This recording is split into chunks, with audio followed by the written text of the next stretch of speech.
जळगाव जिल्ह्यात आणखी 15 दिवस पुरेल इतकाच घरगुती गॅस सिलेंडरचा साठा उपलब्ध आहे, तर व्यावसायिक गॅस सिलेंडरचं वितरण बंद झालंय। गॅस सिलेंडरचा काळा बाजार रोखण्यासाठी अत्यावश्यक वस्तू कायद्याअंतर्गत कारवाई केली जाते।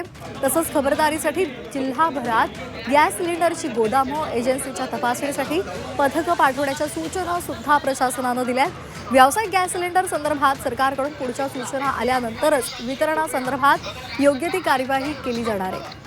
घरगुती गॅस बुकिंगसाठी 25 दिवसांची मर्यादा निश्चित झालेली आहे। तसंच नागरिकांचे गॅस जपून वापरावं त्यांनी असं सुद्धा आवाहन प्रशासनाने केलं।